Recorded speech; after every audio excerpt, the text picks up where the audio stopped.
¿Hasta acá vamos bien?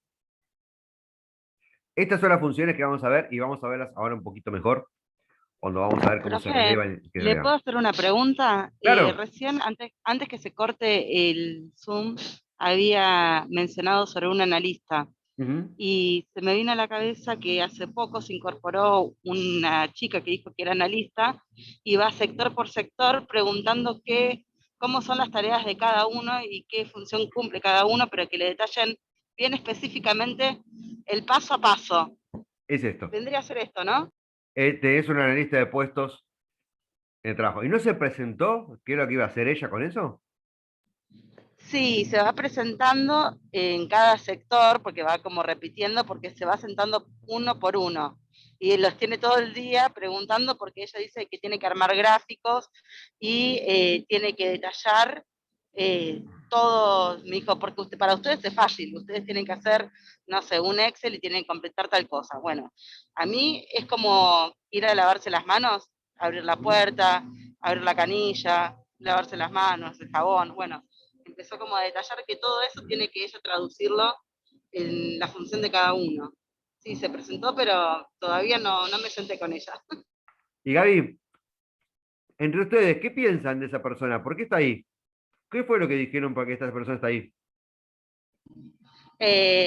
A ver, lo que se dijo es que se Ujú. tiene que mejorar el funcionamiento y, No, por ejemplo, quieren mejorar la calidad, la cultura. O sea, se quieren que se haya más comunicación y ver si cada uno está cumpliendo la función.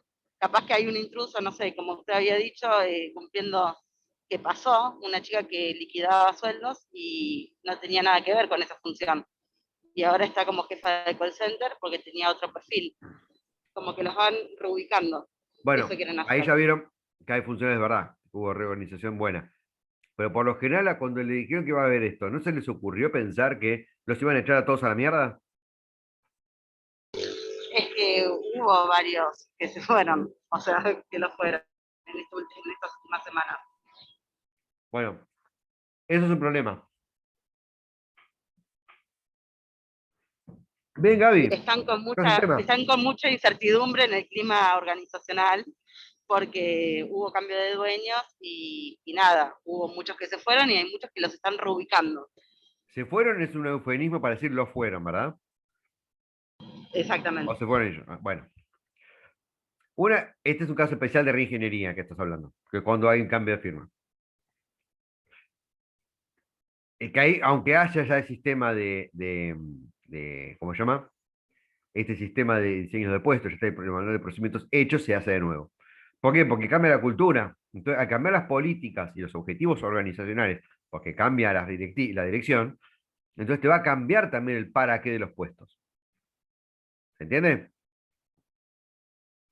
Hay una influencia distinta en qué hacer y cómo, porque cambia la dirección. Entonces, seguramente los puestos cambian.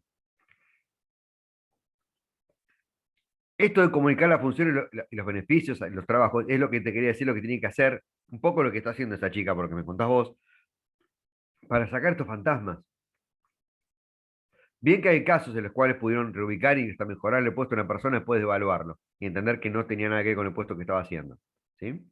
Esto que le dije, de que estaba nuestra compañera, por ejemplo, Cande estaba ahí trabajando y se acaba de recibir y ubica antes que se nos vaya a otro lugar, si es una buena empleada, la fidelizamos trabajando en otro puesto y le aumentamos el sueldo. Y le damos oportunidad. Además, vale, porque Candela, cuando suma el nuevo puesto, va a ser una psicóloga junior. No va a cobrar lo mismo que un psicólogo que venga de afuera con el título. Hasta vamos a pagar menos por un psicólogo dentro de la organización, que seguramente va a hacer mejor las cosas que un psicólogo que no conozca la empresa. Nos conviene por todos lados la promoción interna. A menos es mi visión. ¿Eh? Profe, Sí, profe, y esto también es como que va a estar ligado directamente a las capacidades y competencias que tiene la persona que está, digamos, a cargo, porque si la persona no tiene una mirada abarcativa, si no entiende esto, las diferentes capacidades, esto lo puede utilizar solamente para o despedir gente o estas amenazas que los empleados sienten cuando alguien indaga, porque tendría que estar preparado como para darse cuenta, esta persona me sirve para acá, esta para allá, capacitar más, pero a veces los que ocupan esos cargos no tienen esa función. ¿Y qué le preocupa a los que tienen ese cargo? Que la gente trabaje y que su desempeño no se vea, digamos, en cierta forma debilitado por el trabajo de los demás, o sea, pero es porque tiene esa manera cerrada de pensar. Y en definitiva, ¿qué les interesa? La producción, la plata. Y si vos le demostrás que esa persona te va a salir más barato y va a cumplir una mejor función, Sí, no, sí, pero ¿quién hace el eso sí, informe? el psicólogo. ¿Viste Mi Gran Casamiento Griego?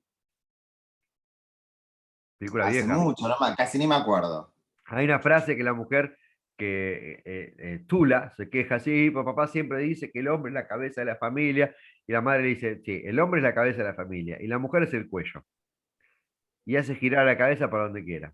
Bueno, el psicólogo laboral en cierta forma es el cuello, y vos le pones el foco a lo que querés en el informe. Vos ponele que va a mejorar la productividad, y vas a ver cómo te empieza a dar carta abierta. Mm. Al principio la tenés, por algo te convoca.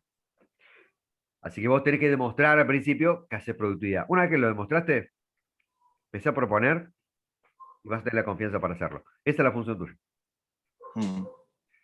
Sí, Ok. si te está convocando es porque él reconoce que hay algo que no sabe hacer y necesita ayuda externa. Está perfecto lo que decís, ¿eh? Pero uno tiene función y puede intervenir en eso. Y está muy bueno. Muchas veces los convocan para certificar ISO y hacerlo, ya de paso, analizar los puestos, llamamos un analista de puestos. ¿Sí? Y una parte lo que puede hacer es aprovechar para hacer ingeniería. Y ahí uno se queda, después de haber hecho ISO, sigue siendo consultor de la empresa. Yo en algunas empresas que todavía sigo elaborando, empecé siendo planos. Era el evaluador, hacía planos de habilitación, de instalación eléctrica, y después me recibí de psicólogo y ya me conocían y me empezaron a preguntar por cuestiones laborales y sigo siendo asesor de cuestiones laborales. Y entré con algo que no tenía nada que ver con psicología. Pero yo tenía la confianza de los dueños para ese entonces. Y ahora cada tanto me siguen haciendo hacer Profe, planos. Sí, yo recuerdo que en realidad nosotros que en aquel momento era todo como muy a pulmón, mal hecho en muchos de los casos, porque nosotros mismos fuimos los que creamos la descripción de puestos para el manual de puestos y procedimientos. Y digo que estaba mal porque, bueno, justamente esta cosa de el encontronazo del que el que hace se evalúa, ¿no? Que esto es algo que está como una ley que no se puede, por lo menos en lo que es contable. Y yo misma empezaba diciendo, bueno, ¿qué hago durante el día? Eso le daba una prioridad y después eso se cuantificaba. De hecho, cuando a mí me evaluaban, me cuantificaban, por ejemplo, eh, por cuestiones que tenían que ver en aquel momento, cantidad de cheques rechazados, bueno, estas cosas que yo era las que manejaba. Pero me parecía como muy loco que la misma persona que estaba en la acción sea la que se controle como una contraposición. Por eso cuando vos decís el analista de puestos, digo, qué loco, yo ni siquiera había pensado que había una persona que hacía eso. Me ojo que a parecía veces muy los analistas, novedoso. ahora vas a ver cómo se evalúa, a veces los analistas siguen haciendo eso que hay un analista. Te mando solo a vos. Son distintas formas de recabar información. Lo que pasa es que lo que estuvo mal ahí es que utilizó una técnica un poco floja, más rápida, pero floja de evaluación. En muchos casos, ahora vamos a comentar esto, cuando vas a hacer entrevista, la gente te va a decir lo menos posible. ¿Cuánto es el mínimo posible? 2. Y puede hacer 20 por día. También te puedo preguntarle al jefe cuánto tiene que hacer. Que ese te va a meter más presión. No siempre, a veces el jefe está de acuerdo con pasar un número más bajo. Entonces, otra forma es trabajar con un grupo de comité de expertos. Otra forma es, cuando vos tenés sospecha de que no te van a dar información fidedigna, hacer la observación directa. Hay varias formas de obtener la información. En este caso optaron por un método en el cual todos se pusieron de acuerdo en un número bajo para tener la capacidad de, un día que tienen mal, pasar un número bajo y no quedar en infracción. Y un poco lo que decían también, viene el ejemplo de Houghton, hablaban de eso, de que los empleados daban un dato menor a la productividad que podían hacer para no tener problemas con la producción en días que estuvieran flojos. Hay varias formas de recabar los datos estos, ¿sí? Ahí lo que hicieron mal es preguntarte a vos sola, a ustedes solamente. Entonces se pusieron de acuerdo y pasaron el número que quisieron. Ojo que a veces eso es una buena forma de empezar, la primera evaluación. Después eso se cambia. Pero cuando no hay nada, de no hay nada a que hay que contabilizar los cheques rechazados, es algo.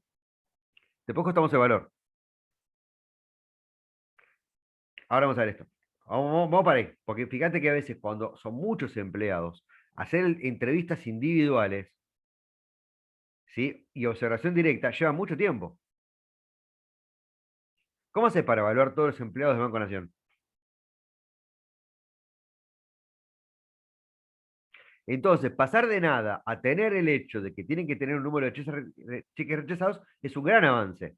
Después va a haber que hacer observaciones rectificadoras de los números, ¿sí? Pero formalmente la tenés hecha. Te está faltando el ajuste. Y eso lo podés hacer quizás en 6 meses, en empresa tan grande. A través de formularios y cuestionarios electrónicos, por ejemplo. Y capacitando a una o dos personas de cada sucursal para que haga relevamiento. En vez de tener que hacer una entrevista directa a todas las sucursales del país.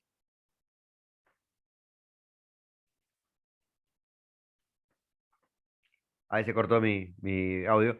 En vez de tener que hacer una observación directa o entrevistas individuales a todos, lo puedes hacer con métodos más sencillos. Te puedes tener que ajustar. Entonces, vamos a ver esto. Mira, vamos por ese lado. Los pasos que tiene que seguir un analista por lo general son los siguientes. Por lo general, cada uno puede organizar la función como quiere, pero esto es lo que yo he visto y como yo lo encaro.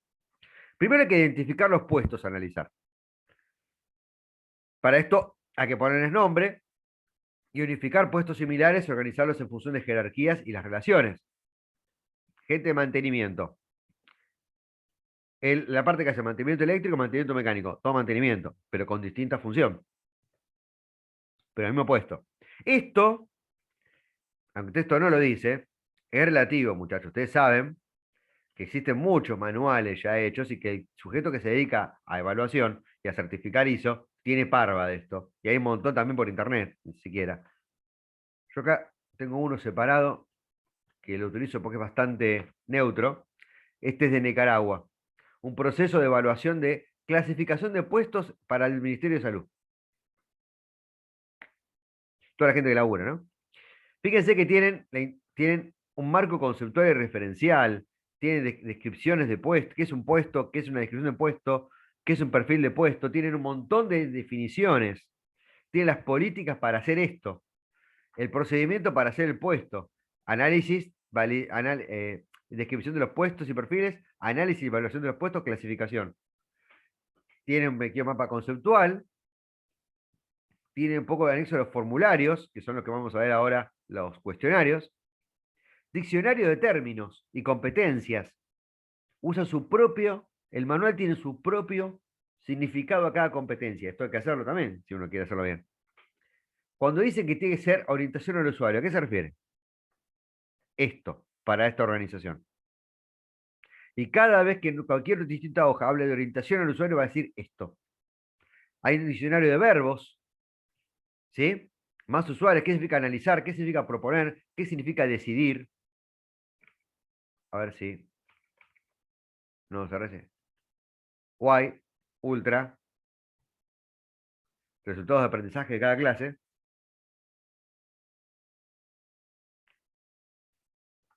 Relevar, desarrollar, reconocer. Verbos. Este año nos pidieron que hiciéramos con este marco también, nosotros, la evaluación de las funciones que tenía para aprender en cada clase. Para que estuviera mejor gestionado el sistema de aprendizaje. ¿Qué es vigilar? Cuando se habla de vigilar, ¿qué es vigilar? ¿Sí? Las funciones esenciales, están descritas las funciones. Las funciones de laboratorio son estas, y cualquier tipo de laboratorio va a tener esta función. ¿Y qué se refiere? Están ya reglamentadas, y fíjense acá, los puestos ya tienen un nombre, están clasificados, tienen nivel de complejidad. Estos son operativos, estos son ejecutivos, estos son directivos. Sí, el analista va, se mete y los busca y los identifica, pero no es que inventa los puestos, por lo gran generalidad ya están todos los puestos con nombre. Una cosa que sí tiene que hacer, que yo les aconsejo, es que si el puesto se llama operario de mantenimiento, no le cambien ustedes el nombre nuevo. Ustedes ingresan y ya vieron una hoja de descripción de puesto, tratan de respetarlos, porque hay gente que se identifica con eso. Y ya pasa a ser, dentro de la organización, ese nombre tiene una carga, y ya la gente entiende algo por eso. Pero no le cambien los nombres, ustedes vengan a patear todo por arriba y traen su manual. Traten de incorporar los nombres que ya existen a los puestos. ¿Sí? Con la lógica que tienen dentro de esa misma organización. Entonces, primero hay que identificar los puestos, que van a encontrar por lo menos un puesto por persona que encuentran. Darles un nombre, hacer el acopio y la organización en funciones similares, organizadas según el organigrama que tengan, o no, tienen que también hacerlo, la forma que bajan la información y que sube, y sus relaciones con sus compañeros. El mecánico se va a relacionar muy seguido con el electricista, por ejemplo. Estoy pensando en funciones que yo mecánico pienso, pero no sé. Profe, Sí, con respecto a eso de cambiar los nombres, trabajaba en una clínica, creo que fue en el año 2000 donde empezaron los cambios estos de la parte laboral, de la inclusión del psicólogo, y le habían cambiado a la oficina el nombre. En vez de oficina de personal se empezó a llamar oficina de recursos humanos, pero dentro de la oficina no había, digamos, un cambio de personal o un direccionamiento, o un estudio, o la inclusión de un psicólogo. Entonces, para el resto de los empleados de la clínica era una burla la oficina, que se llame Oficina de Recursos Humanos, porque nunca hubo un cambio, nunca se visualizó un cambio, lo único que hubo un cambio de nombre y gestión cero. pero a todos lados. A esa misma época, Jorge, empezaron a aparecer los cambios de control de calidad, se empezó a llamar aseguramiento de la calidad. Porque controlar la calidad, puedes controlar, decir es un asco y seguir de largo. Aseguramiento de la calidad tiene como una intención de mejorarla. Pero hicieron lo mismo, le cambiaron el nombre, funcionaron los mismos con la misma forma del orto. O sea, les cambiaron el nombre para el manual. Pero después la función que hacían era exactamente la misma. Se puso de moda que llamarlo de otra forma. Ahora no se habla de la autoiniciativa de las personas, hablamos del empowerment. Es lo mismo. Pero le decimos empowerment, que en inglés suena como más power. No sé. Sí, viene por ahí también. Pero hay que respetar los que ya estén usando, porque a veces uno entra nuevo y te pones a cambiar el nombre y te dicen, ¿y este qué está haciendo? Como digo yo, siempre con montañita.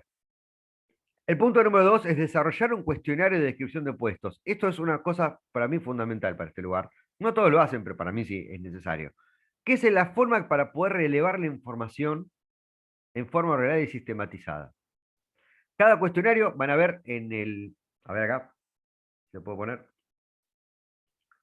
Acá hay un par, no, acá hay, que está acá medio trucho. Y en el texto, en el manual de Water, hay un cuestionario, un ejemplo de una clínica, y acá hay un par que yo encontré por internet.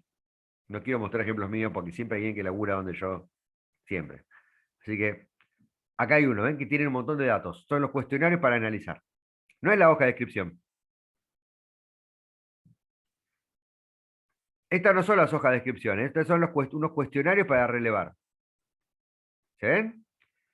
El nombre, el cargo, el departamento, quién es el superior, un resumen de las tareas, como decían las compañeras, las calificaciones profesionales que tiene que tener el sujeto para poder laburar. Para ser, por ejemplo, técnico mecánico, tiene que ser industrial. Pero imaginen que sea gasista.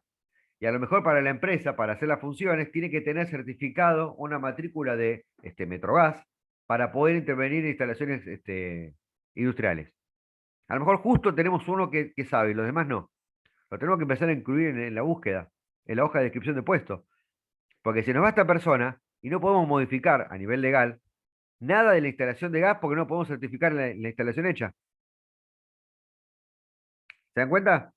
A veces para ciertas tareas se necesita una habilitación y a veces la tenemos de pedo.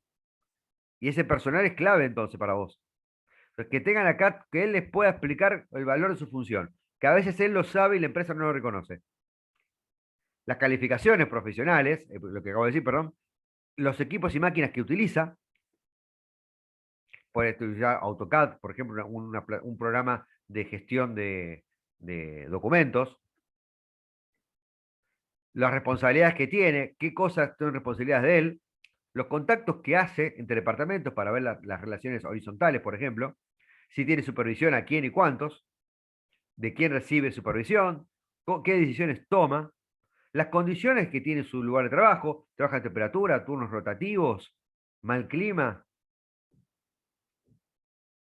Todos los datos que ven acá, la experiencia y conocimientos que tienen que tener, fíjense que las habilidades son algo distinto de conocimientos.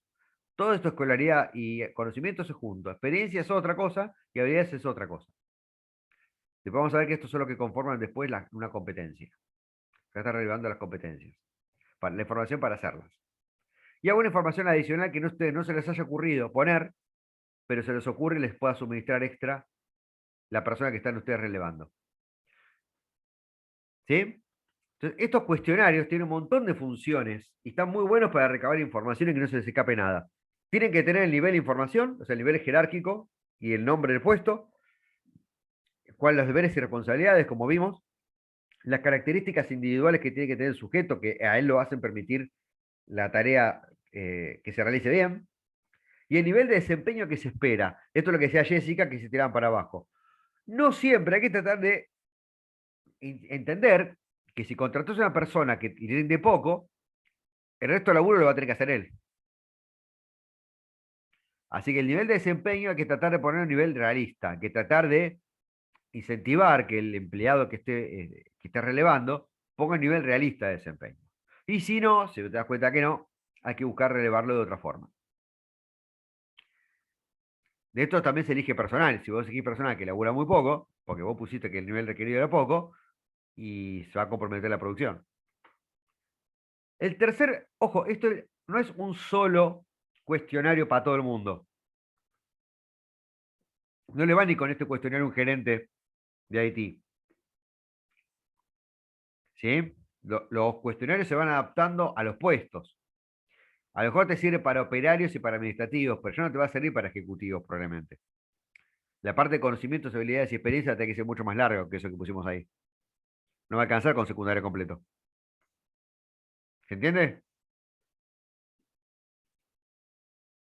Entonces, es necesario que ajusten a veces varios cuestionarios. Y después hay que obtener los datos, hay que llenar los datos de estos puestos. Hay que tener Sí, muchos profe, datos.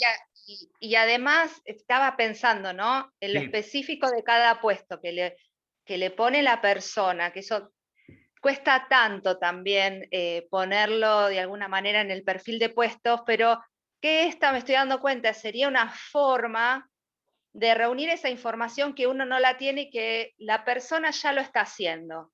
Entonces, como para exacto. ampliar también la información, qué sé yo, contactos, funciones, horarios de llamadas, estas cuestiones que son muy del hacer de cada uno, que se pierden en el perfil de puesto, pero que también pierde la empresa cuando esa persona después se va, porque son las cosas que eran específicas de esa persona y que no están en este manual. ¿Se entiende lo que voy? Totalmente. De hecho, acá fíjate, acá hay uno de los métodos para la obtención de datos tiene que ver con eso. Se llama bitácora del empleado.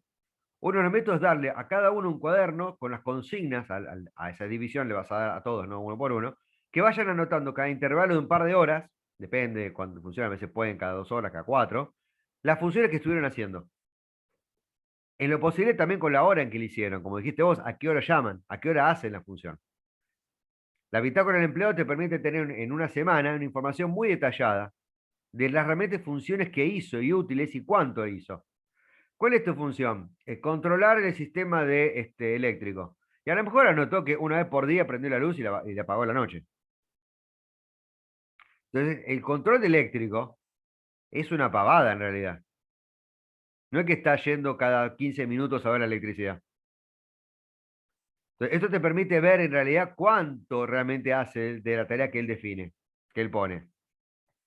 Lo que pasa es que esto también es después muy exhaustivo hacer la transcripción de todos los cuadernos, de todos los empleados.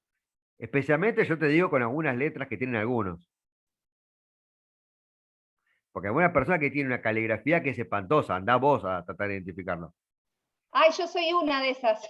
Bueno, andá a tratar a ver el libro de Jessica, ponele, o de cualquiera, y la letra que tiene. ¡Ah! Entonces es un laburo también, y cuando la caligrafía no es buena, porque a lo mejor es una persona que tiene poca calificación y tiene mala caligrafía, pero aparte está cagándose de frío con campera, trabajando en una máquina a las 4 de la mañana. Entonces, tampoco le pidas que se ponga a hacer cursiva francesa. ¿Entendés? Te tocan cuadernos manchados con grasa, con mugre del mate. Es entendible. No es un escriba. No está en una biblioteca tomando notas. Pero es una forma esta, de relevar in situ y en manera como hacen. Otra es ir vos directamente, sentarte y ver que esto es una forma muy costosa, que lleva mucho tiempo, pero que te permite sacar información que no te darían ellos por cuenta propia o de buena manera, ¿no? ¿Cuál es Es el lo que está problema con haciendo el esto? analista de mi trabajo, se sienta todo el día. Bien, es un método. Y el otro día escuchaba a una de las chicas porque le pedía que le explique y le detalle cada cosa. Entonces, no, le dice, no te entiendo, lo que pasa es que cumplo muchas funciones en mi trabajo. Entonces la chica le quería explicar, entonces le decía, bueno, vamos de nuevo, hago tal cosa, y le explicaba todas las funciones que hacía al mismo tiempo. Entonces estuvieron todo el día. Y puede estar más de un día, porque no todo el día, todos los días hace la misma función a veces en los puestos. En el mes hay un par de días que haces compras, un par de días Volvió. que haces, claro, no te basta con un día observar todo el día, son varios días. Esto es muy costoso, lleva mucho tiempo y a veces se puede hacer o a veces no. Yo puedo observar muy bien como laburo mecánico y sacar mucha información que no me la daría. Ahora, yo les aseguro que voy a observar un área de cirugía y por muchas operaciones de corazón abierto que yo observe, no voy a poder sistematizar un carajo. O sea, hay cosas de las cuales uno puede observar directamente y sacar conclusiones, y hay cosas de las cuales no va a poder observar, por mucho que observe, si no es cirujano, no va a poder entender tampoco cuál es la observación. Entonces, la observación también tiene sus limitaciones, ¿sí? Otra es hacer entrevistas, que son ir uno por uno con todos los miembros de la organización, que ya les dije que es muy bueno para conseguir pasajes e irse a ver a todos los miembros de Jujuy, de San Juan, de Mendoza, ir a verificar si en bodegas La Rural en Mendoza hay empleados de Banco Nación. No es que fui a chupar vino aprovechando que fui a relevar puestos, no. Estoy haciendo mi función. Pero es muy costoso, también lleva mucho tiempo las entrevistas, y a veces son muchos. Se puede mandar cuestionarios por medios electrónicos, mandar el cuestionario hecho por mail, por ejemplo. Hay software, de estos software electrónicos, que permiten hacer los cuestionarios y enviárselos por sistema, también. Y hay también otro método que es el grupo o comité de expertos. Una palabra que me gusta mucho, el comité. Yo creo que solamente los radicales usan la palabra comité. ¿Existe la palabra comité en el diccionario?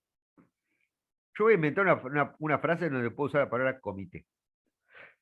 Suena muy paqueta.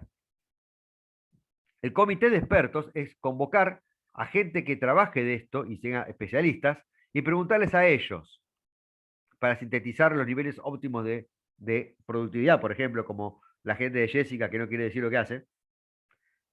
Esto se hace mucho cuando, por ejemplo, vas a una fábrica nueva y ya tenés que tener hoja de descripción de puesto porque hay políticas de tener un departamento de recursos humanos desde el principio. Y cuando no tenés los gente haciéndolo, entonces tenés que hacer, por ejemplo, sistematizar la función de administrativos. Vas a otra empresa similar y haces una sistematización de la hoja de descripción de puesto de otra empresa parecida. Y ahí le preguntás a los mejores de esa empresa, de esa segunda empresa. Esta es una forma de, por ejemplo, evitar que te chamullen. Que también es costoso, hacer los grupos, interpelarlos, Nos lo que todos hicieron, participen, no es fácil. profe, nos lo hicieron y los odiábamos, porque vinieron de Brasil, de Tesorería Brasil, bueno, y nosotros nos resguardábamos como que eran distintos los procedimientos por las leyes y demás, pero yo te puedo asegurar que estaba esa persona sentada hablando otro idioma y decíamos, no, no puede ser que nos hayan puesto esto, pero bueno, tiene esa lógica, ¿no? De poder controlar, supervisar, entender y recortar cosas que estaban agrandadas, obviamente. Ajustar. Uno hace en general y después va ajustando. Y tener algo hecho, aunque sea exagerado, es mejor a no tener nada. Y es mejor a nada. Bueno, una de las formas que el Imperio Romano ha crecido tanto en la antigüedad, esto a mí que me gusta la historia, es porque el Roma tenía reglamentos que muchas veces se las pasaban por el demonio, ¿no? Por donde no les daba el sol en el taparrabo romano. Pero estar regidos por la norma del Imperio Romano y las leyes romanas y el Senado romano era mucho mejor para los pueblos que conquistaban que estar sometidos a la voluntad caprichosa de un rey. Muchísimos reinos, la gente aceptaba muy gustosa el dominio de Roma con tal de tener los beneficios de ciudadanos romanos. Esa es una de las causas de tan poco tiempo se expandió tanto el Imperio Romano. Porque los pueblos conquistados muchas veces querían ya de antemano ser los ciudadanos, ser ciudadanos, pertenecer a las reglas del imperio. Y no, al principio no, perdón, de la república, después fue imperio. Y no a los caprichos de un gobernante local. Estaban mejor los ciudadanos de la república que los súbditos de un rey local. Entonces los pueblos querían en general ser romanizados. Lo que se ponía era el ejército y el rey, ¿no? Pero el pueblo lo aceptaba, por eso eran incorporados. Los pueblos, Roma ofrecía a la ciudadanía, y los pueblos muchas veces daban golpe de Estado y pasaban a someterse voluntariamente a Roma. Esto es lo mismo, tener un reglamento es mucho mejor a no tener nada. Y ser calificado por un reglamento que sea malo es mejor que ser calificado por el capricho de un jefe. Miren cómo metí a Roma, a mí que me gusta historia, en la clase de descripción de puestos. Después, con todo esto, se hace fehacientemente la hoja de descripción de puestos. Es una declaración por escrito de todos los parámetros y factores que definen a la empresa las tareas en relación a la organización en sí. Se hace junto con el responsable de recursos humanos, no se hace solo con el analista, y a los gerentes y jefes del puesto, que también son los que van a firmar y consignar la versión del puesto, formalmente. Que les va a tener que preguntar y aceptar esto. Y con esto se hace el manual de procedimientos que le dije que es la obra fundamental de la organización para poder gestionarla. Acá no tengo, hay un solo punto más, pero antes quiero mostrar rápidamente algunas descripciones de puestos que están acá, algunas cosas que tiene la página de descripción de puestos, que no están en el Power, pero me di cuenta ayer. La hoja de descripción de puestos tiene unos elementos básicos, que por lo general, como les digo yo, no dice el texto, están basados en cómo se forman las normas ISO. Este es el criterio por el cual se arma, ¿sí? Porque por lo general el tipo que va a invertir en esto también ya va a certificar esto todo junto. En la práctica es así. No conozco a nadie que lo haga de una forma que no tenga que ver con normas ISO. Y las normas dicen que tiene que tener toda hoja de procedimiento, toda parte del manual y todo documento, un código, que va a dar un índice de códigos y que va a pertenecer a una nomenclatura de la empresa. Esto, cuidado, no hay que poner cualquier código que haya aprendido el propio certificador. Los códigos tienen que ver, por lo general, con una forma que codifican ya la información la empresa. La empresa suele tener codificación, bueno, en ingeniería, ya tienen forma de codificar los planos, de llamarlos, de utilizar la información propia. No se suele guardar sin ningún tipo de orden. Hay que tratar de utilizar la lógica que ya usan. Si no, o si es muy inútil, le das un nuevo código, una nueva forma de codificación. La fecha de que se aprueba, tiene que tener fecha cuando está en vigencia eso. Datos del evaluador, esto no siempre se hace, pero a veces es útil. ¿Quién fue el que hizo esto? ¿Se coló? ¿Escucharon la fecha? La fecha en que se hizo, los datos del evaluador, la jerarquía, también los datos horizontales, con quién se mantienen datos de colaboración. Porque después te dicen, ¿y a quién dijo que yo tengo que darle esta información a tal sujeto? Bueno, acá lo dice, la hoja de descripción de puesto. Un resumen del puesto y las responsabilidades generales. Una descripción de las cosas que tiene que hacer, por ejemplo, la que está relevando, Gabriela. ¿Qué hace? Hace esto, trae esta información, guarda, baja los ladrillos, los pone en tal lugar, los clasifica, cuida el herramental, cuestiones básicas. Las condiciones que se hace el trabajo, si trabaja de albañil, trabajar en la intemperie, días de lluvia, trabajar fin de semana los sábados. Las condiciones de trabajo que tiene que tener. Que es un dato, como dice acá, fundamental para promover a la persona un puesto. Decirle qué condiciones va a tener que cumplir, porque a lo mejor no está dispuesto a ir un sábado a trabajar. No puede. Las aprobaciones, que es algo muy fundamental, quién lo aprueba y la firma. Cuando funciona bien el puesto no hay nadie, pero cuando algo funciona mal, te juro va a decir, ¿y quién dijo que esto tenía que ser así? Esto va a salir seguro cuando haya un problema. Ahí está la firma de que lo aprobó, para que ustedes no tengan problema por haberlo hecho. ¿Entienden? Esto es fundamental, la aprobación. No solo tiene que decir quién lo aprobó, tiene que estar firmado. Yo suelo guardar las hojas de descripción de puesto, las hago en el manual con hojas folio. Entre las hojas hago anillar folios. Y hay un montón de folios que son las hojas de descripción de puesto. Se sacan y se ponen. Porque cuando las imprimo, las actualizo, las hago firmar. Y las hago volver a poner donde van. Siempre firmadas. Siempre. Si no, no. Porque si no, después no le puedo evaluar a nadie con algo que no está aprobado. Porque después el jefe no le gustó lo que dijo ahí. Dije, yo no vi nada, no sabía que tenía que hacer esa función. Ahí está tu firma. Sabías. Pónganse en forros en esto porque si no los van a cagar. Las funciones específicas, acá con los verbos, dirigir, auditar, bien nombradas con acciones como tiene que las funciones que hacer. Acá parte dentro de las funciones generales. Y las responsabilidades específicas también. ¿De qué tiene que cuidar? A veces la responsabilidad es cuidar la información. La información de contaduría, no pasársela a la competencia, por ejemplo. Son responsables de eso, manejan información muchas veces crítica. Las especificaciones del puesto que tiene que ver con las habilidades, experiencias y conocimientos, no solamente conocimientos formales, habilidades que se aprenden, por ejemplo, con la experiencia, porque hay gente que aprende con experiencia y no con universidad, y el nivel de experiencia, los años de experiencia. Porque no es lo mismo un psicólogo junior que un psicólogo senior. Tampoco es lo mismo que le tiene que pagar. Y acá los niveles de desempeño del puesto en forma realista, cuánto es lo mínimo para que el trabajo esté hecho mínimo, nivel aceptable, el puesto cubierto, nivel de trabajo aceptado normal a nivel crucero, digamos, a velocidad crucero, y el nivel óptimo, el mejor óptimo que se espera de ese puesto, para poder evaluar las condiciones que realmente funcionan. Sí, la verdad produjo mucho, pero a la verdad se puede hacer más. No. ¿Cuánto es mucho? 8 hizo 10, hizo mucho. Sí, bueno, qué sé yo. No. El máximo es 8, el óptimo es 8, hizo 10. Entonces, cuando un jefe le tiene a bronca y no le quiere reconocer, ustedes lo pueden reconocer en función de lo que dice el manual. Y que el jefe de él o él mismo en su momento firmó. Y para terminar, a ver si puedo dar esta parte rápido, que quiero que quede todo en esta filmación. No quiero que hayan otra más por este mismo tema. Siempre me queda esta parte última. Van a leer el texto y tienen que leer, por supuesto, el texto, sobre enfoques. El primer enfoque que se produjo sobre esto es el mecanicista. Acá está la foto de Taylor. Taylor, justamente, que es el que primero que especificó el análisis del flujo del trabajo, la ergonomía, el estudio de las prácticas, Fayol también, para sistematizar y hacer cómo tiene que ser el puesto más rendidor.